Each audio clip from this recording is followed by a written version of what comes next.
Hello my fragrance friends, it's Kat and I'm back today to talk about my top 5 gourmand fragrances of 2024. Now, I did do a fresh version of this, so if you want to check that out, I'll link it in the cards and whatever in the description box.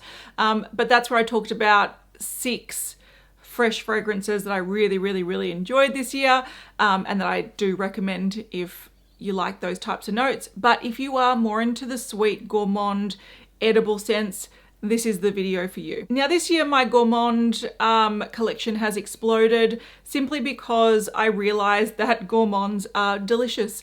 I come from the sort of era where a lot of celebrity fragrances were really popular. There's a lot of sickly sweet fragrances, but none that were really like delicious and sort of mouth-watering. I feel like in the last few years, gourmands have come leaps and bounds, and what used to be a little bit sickly and headache-inducing and cloying for me, I've noticed that a lot of fragrances are really delicious and I'm really appreciating them. So I've sort of done a complete 180 and I've gone from loving fresh fragrances, which I still do love, to really loving gourmands. So these are the ones that out of my collection this year, I just love applying. It just makes me very happy. I'm going to start with this one, which I've mentioned on my channel before. It's the Orientica Amber Rouge.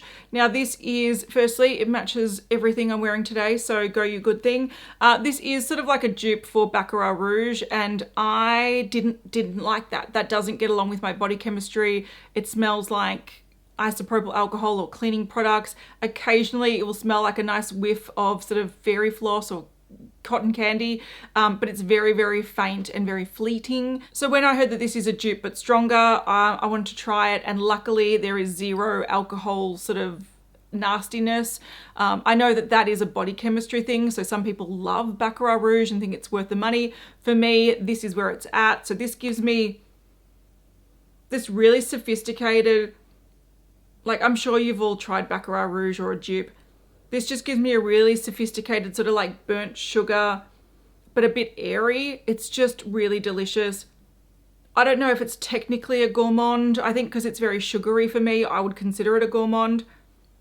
I would totally eat something that smells like this. I'll have the notes on the screen. It looks nothing like what I'm describing, but trust me, this is beautiful. It's a compliment getter, and it's like a all year round sweet fragrance that I can wear. It's just super pretty, little bit spicy. It's just, there's something about it that's just delicious. So I love it. It's amazing. Another fragrance that is an all year round fragrance, this is a fairly recent one and I've made quite a dent in it, is the only sort of new fragrance that I've made a big dent in. This is Angum by Lattafa, and it essentially is a Burberry Goddess dupe, but this is way better. And to me, again, this is an all year round fragrance. I can wear this in summer. It's a nice sort of soft, fluffy vanilla, but not too sort of sickly in sort of hot weather. It's great in sort of cooler weather. It's that sort of fluffy vanilla with a little bit of floral that sort of balances out and keeps it fairly fresh. So it means that you can wear it sort of all year round. I feel like this is not age defined. It doesn't feel juvenile. It doesn't feel old and fuddy-duddy. And this does get me compliments. It projects quite nicely. Even when I think it's worn off, people compliment me. So this is really beautiful if you want a soft, fluffy vanilla, but you don't want it to be so sweet that people are mistaking you for food, because I will talk about that. It opens with some florals, but then it just settles down to this beautiful fluffiness. And I think that anyone who has a slight interest in vanilla will probably enjoy this. And you can see that even though I've only had it for a short period of time, I've made quite a big dent in it. And it's one of my sort of most worn daily fragrances. Such an easy reach and such a bargain. This next fragrance I love. It doesn't look like I've used too much of it, but it's super strong. So this is Whiff of Waffle Cone by Imaginary Authors. I am a bit on the fence with that brand in general. I feel like they're very hit and miss and they're very polarizing, so I would recommend spelling them in store if you can. This I love. It is a winter scent for me, so I can wear it in summer, but it's a little bit bold. It's very projecting. It's very long lasting, and I think it could get a little bit too much in summer. But to me, they've got notes of like vanilla, salted caramel, Saigon cinnamon, heavy cream, sandalwood, orgate, and scoop shop.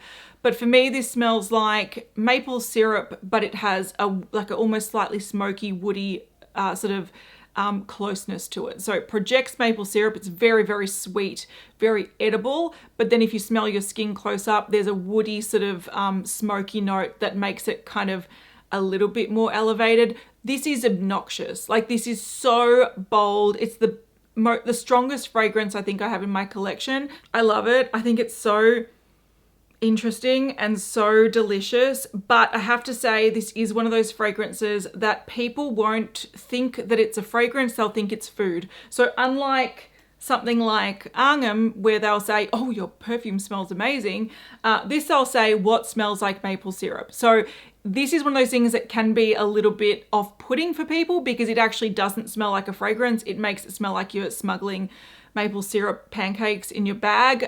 So it is an odd one, but I love it. I really can't get enough of it, and I love layering it with things. Like if you have a woody sort of ambery scent that you want to sweeten up a little bit, I spray it with this. If I have something that's a little bit bitter, coffee smelling, I spray it with this and it layers beautifully. So this to me is something that I just really enjoy, and I feel like it is great at layering. So, but it's not for everyone. It is very polarizing, so just be aware. Number 4 is something that's sort of similar in terms of it smells like food and it probably is better in winter, and it is Sol de Janeiro. This is the number 71. It's caramelized vanilla and macadamia. So I don't generally like things with nuts in them. I feel like that they are very overpowering and go kind of funny smelling on me. But to me, this smells like caramel popcorn.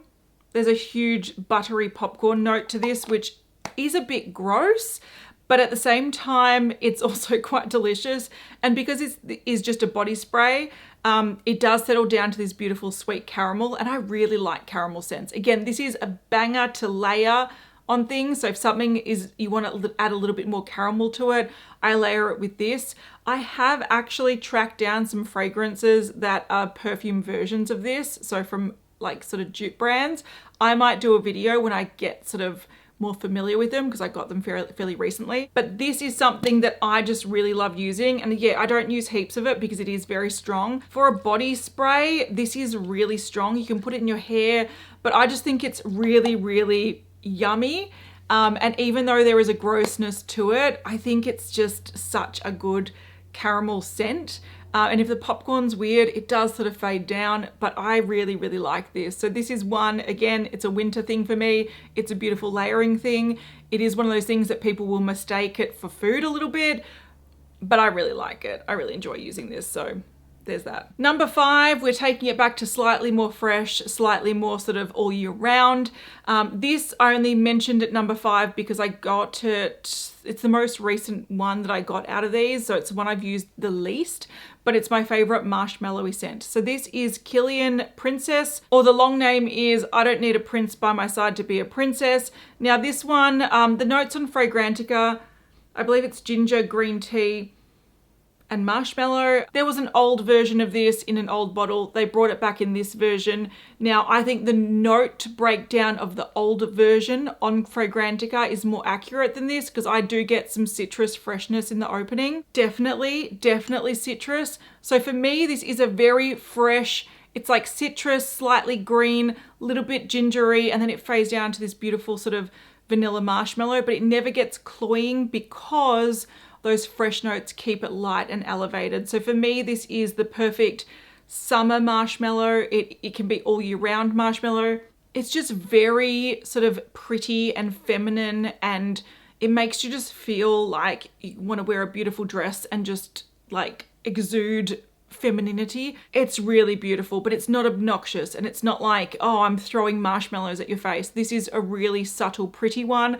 The only thing is that it doesn't project very far and it doesn't last, like it's not a beast mode fragrance. It's a very subtle fragrance. This for me is a safe one to wear that if I'm going to get close to strangers. So like if I'm going to the dentist or if I'm going to be on an airplane, I know that this won't overwhelm and distract people, but it's a really, really beautiful fragrance.